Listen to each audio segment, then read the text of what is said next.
Hey everyone, and welcome to another lecture. In this lecture we're going to be talking about the 2020 app, and as I mentioned in the last video we covered the website, and now we're going to be covering the application. Now the application really hasn't changed much. As we can see, our feed is still here.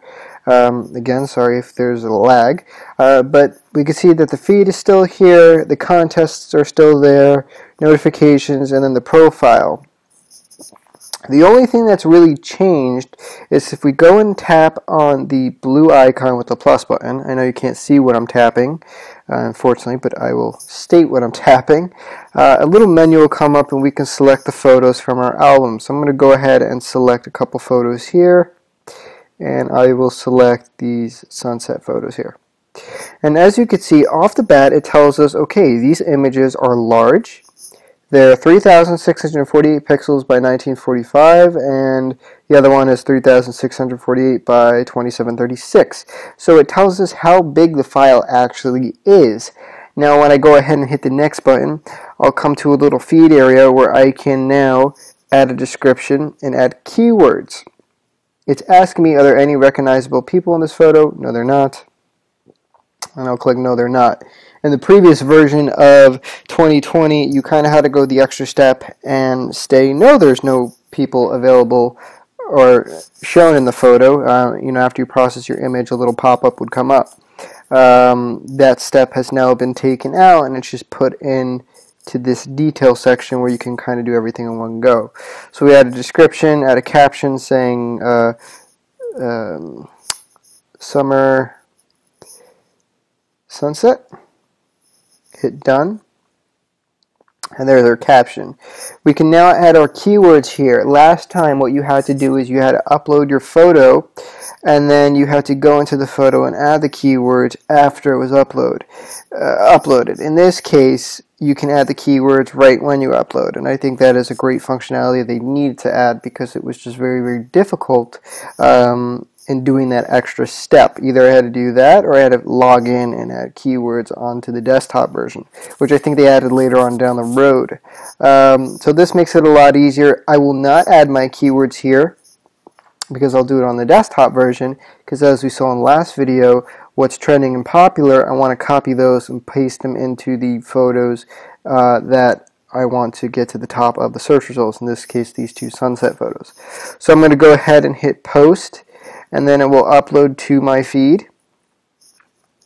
As you see, it's uploading, and then there we go, it's been uploaded. I can go back and edit them. I could delete it. I don't want to purchase my own photo, but that's what I can do with that. If I tap on it, I can see more information about it. I could submit it to the signature collection. I can add the keywords. This is what I was saying before. This is that extra step where you had to go and actually add them when you couldn't add them in the uploading process. But I will actually go ahead and add them on the computer because I just want to add all the keywords that are trending. So that's pretty much it for the application itself. Nothing else has really changed, though I do, however, want to highlight and point out, make sure you keep an eye on these contests. This is where all the money really comes in. I mean, yes, people do buy photos, but if you win these contests or get in the top 20, haha, 2020, sorry, bad joke, but when you get in the top 20, they will take the top 20 photos and push them to be sold to potential buyers. I believe these contests are set up because buyers are saying, hey, we need some entrance photos, we need some time photos, we need some vintage photos, relaxing photos and village photos, and so on and so forth. And then they'll say, okay, we'll launch a contest. In the contest, usually there's a little explanation. In this case there isn't, but usually the case is you will upload the photo to the contest. If you win or get in the top 20, you should get a little prize, sometimes money.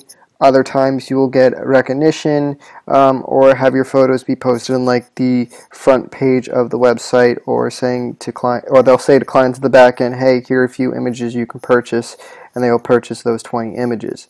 Don't quote me on that, but from what I've been reading, that's how it usually works with the contest, because they have updated their contests and they have changed it. If you click on various contests, it tells you what they're looking for. In this case, it's noun, the movement of liquid when something hits it. I guess they want to give you some type of description. You can vote for some. You can add your own entry.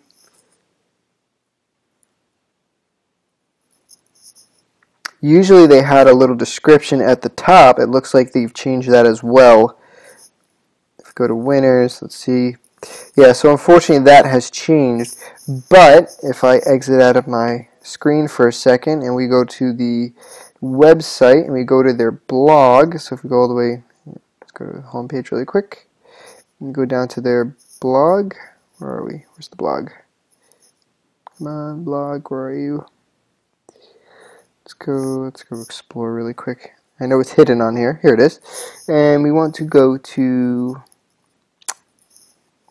blog. And usually they'll explain a few things on their blog, and that's where you have to keep up to date with specific things.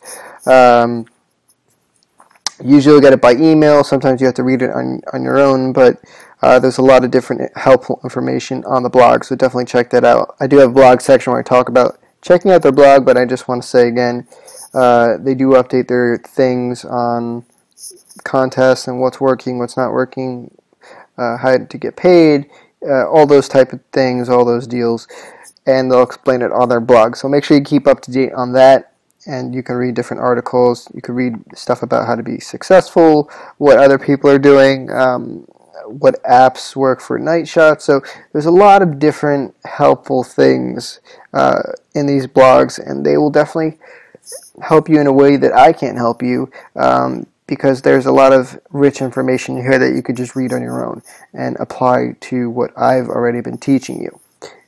So that's pretty much it for this section. I don't see anything in here related to the contest. I just want to search it really quick. No, not that I'm seeing. But I'll have you search it on your own. I'm pretty sure that the top 20 do get to have their photos sold or spotlighted or featured, from what I remember reading. I remember reading in an email or on here somewhere. So go ahead, have a browse through. That's it for this lecture. I'll see you guys in the next lecture. See you guys there.